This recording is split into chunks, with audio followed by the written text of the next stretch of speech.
Hello friends, तो इस video में हम बात करेंगे हिस्ट्री ऑफ आर्ट के यूनिट 1 की। हिस्ट्री ऑफ आर्ट एक ऐसा सब्जेक्ट है जिसके नोट्स वगैरह या फिर वीडियो वगैरह उतने इजीली मिलते नहीं हैं।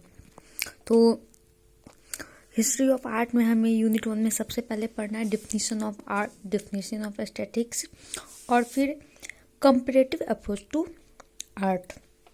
तो सबसे पहले जब हम डिफिनीशन ऑफ आर्ट की बात करते हैं तो आर्ट के बहुत सारे अलग अलग डिफिनीशन देखने को मिल जाते हैं। तो जब हम एक सीधा डिफिनीशन का बात करते हैं तो हमें पता चलता है कि art is a diverse range of human activities involving the creation of visual authority और performing artifacts which expresses the creator's imagination, conceptual ideas और technical skills intending to be appreciated primarily for their beauty और emotional power. मतलब कि कला जो है वो मानवीय व्यवहार को दर्शाता है, उसके विविधता को दर्शाता है, जिसमें कि क्रिएटर जो होता है वो अपना विजुअलाइजेशन दर्शाता है अलग अलग टाइप के आर्ट को परफॉर्म करके आर्ट क्राफ्ट को बना के, जिसमें कि हम क्रिएटर के इमेजिनेशन को देख सकते हैं, उसके आइडियाज़ को देख सकते हैं, वो किस स्किल का यूज करके उस आर्ट को बना रहा है वो देख सकते हैं। जिसमें कि क्रिएटर की मंशा ये होती है कि लोग उसके भावनाओं को समझे, वो जिस भावना से अपने आर्ट को बना रहा है उसको समझे, उसकी ब्यूटी को सराहें और उसके काम को सराहें। तो ऐसे आर्ट के बहुत सारे ब्रांच हैं, लेकिन विजुअल आर्ट के क्लासिकल विजुअल आर्ट के 3 ब्रांच हैं, जैसे पेंटिंग, स्कल्पचर और आर्किटेक्चर।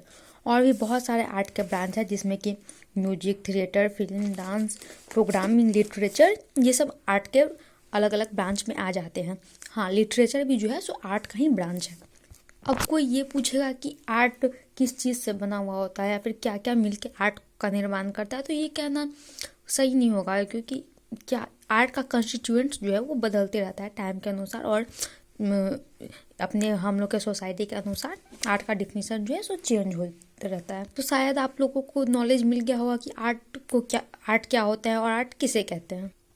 अपने भावनाओं को किसी भी तरह से दर्शाना, इसको हम कला कह सकते हैं। अगर इसी कला को हम शब्दों के रूप में दर्शाते हैं तो ये लिटरेचर हो जाता है। इसी कला को हम पेंट करके दर्शाते हैं तो पेंटिंग हो जाता है। इसी को हम क्राफ्ट में दर्शाते हैं तो ये क्राफ्टिंग हो जाता है या फिर स्कल्पचर हो जाता है। अब हम बात करेंगे एस्थेटिक्स की। एस्थेटिक्स क्या होता है? ये जो है ये फिलॉसफी का ब्रांच है। हाँ, अब आप लोग सब सोचेंगे कि फिलॉसफी के ब्रांच को हिस्ट्री ऑफ आर्ट में क्यों घुसा दिया। नहीं, ये ब्रांच तो है फिलॉसफी का, लेकिन ये डील करता है हम लोग के ब्यूटी और टेस्ट से। यानी कि हम कला को परखते हैं, इसे हम फिलॉसफी ऑफ आर्ट, एस्थेटिक्स का दूसरा नाम हम फिलॉसफी ऑफ आर्ट भी कह सकते हैं, जिसमें कि हम कला को परखते हैं कि कोई पिक्चर है तो वो कितना सुंदर है, क्या क्या पैमाना होना चाहिए किसी अच्छे पिक्चर का अच्छा होने के लिए।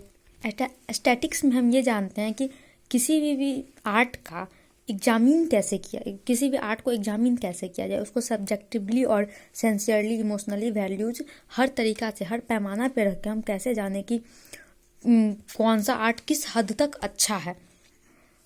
तो हम कह सकते हैं कि हम लोग एस्थेटिक्स में जजमेंट करते हैं, सेंटिमेंटल जजमेंट करते हैं किसी भी आर्ट का। फिलॉसफी ऑफ आर्ट या फिर एस्थेटिक्स में हम जनरली ये पढ़ते हैं कि आर्टिस्ट जो होता है वो क्या सोच के पिक्चर बनाया, वो क्या क्रिएट करना चाह रहा था, क्या वो जो क्रिएट करना चाह रहा था क्या उसने वही क्रिएट किया है, और अगर उसने वही क्रिएट किया है तो उसने क्या सोच के वैसा क्रिएट किया है, कैसे उसके दिमाग में ये आइडिया है कि उसको यही क्रिएट करना चाहिए, वो कैसा फील करता है उस चीज़ को क्रिएट करते वक्त और उसे क्रिएट होने के बाद। मतलब कि हम लोग को पूरा विवरण देना होता है कि जो आर्ट बना है, बन के तैयार हुआ है, वो किस किस परिवेश में बना है, वो कैसे बनना स्टार्ट हुआ था और कहाँ जाके ख़त्म हुआ है, सारा कुछ हम लोग को एस्थेटिक्स में पढ़ना होता है। जनरली एस्थेटिक्स में या फिलॉसफी ऑफ आर्ट में हमें ये क्वेश्चन देखने के लिए मिल जाएंगे कि व्हाट इज आर्ट, कला क्या है, या फिर what is a work of art, यानी कला का काम क्या है, या फिर व्हाट मेक्स गुड आर्ट, यानी कि कोई अच्छा कला कैसे बनता है, या फिर कोई अच्छा चित्र या फिर कोई अच्छा स्कल्पचर किस तरह से बनता है। बहुत सारे स्कॉलर्स जो है सो एस्थेटिक्स को ऐसे डिफाइन करते हैं जैसे कि एस्थेटिक्स जो है वो क्रिटिकल रिफ्लेक्शन है आर्ट पे, कल्चर पे और नेचर पे। यानी कि जब भी हम आर्ट, कल्चर और नेचर पे कोई क्रिटिकल रिफ्लेक्शन प्रस्तुत करते हैं, यानी कि उसका विवरण करते हैं, तो उसी को एस्थेटिक्स में गिनती किया जाता है। जितने भी आर्ट मूवमेंट हुए हैं और जितने भी थ्योरीज दी गई हैं सबको हम लोग एस्थेटिक्स के अंदर गिनते हैं। क्योंकि हम लोग जानते हैं कि एस्थेटिक्स क्या है, जहाँ जिससे हम तय करते हैं कि कौन कितना अच्छा है, कौन सा कला कितना अच्छा है। तो जितनी भी थ्योरीज होगी मेनली तो वो इसी पे यही डिसाइड करती होंगी ना कि कौन सा कला कितना अच्छा है या नहीं अच्छा है। तो इस जितनी भी थ्योरीज वगैरह हैं ये सारे एस्थेटिक्स में आ जाती हैं।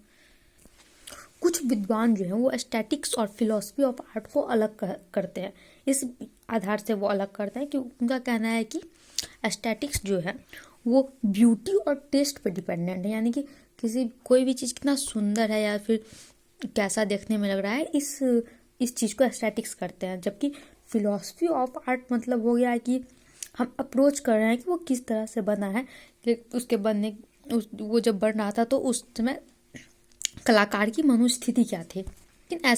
लेकिन ऐसा सिर्फ कुछ दार्शनिक या फिर कुछ विद्वान ही करते हैं। जनरली सारे विद्वान जो है वो फिलॉसफी ऑफ आर्ट को एस्थेटिक्स का एक साइनोनिम्स मानते हैं, कि दोनों जो है आर्ट क्या है कैसा है इसके विषय में ही क्वेश्चन करता है।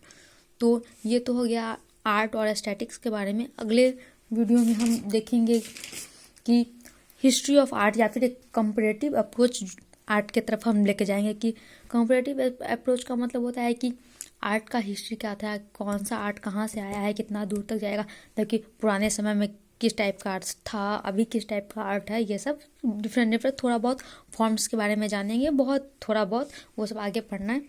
अभी के लिए बस इतना ही। अगर आपको वीडियो अच्छा लगा तो लाइक कर दीजिएगा।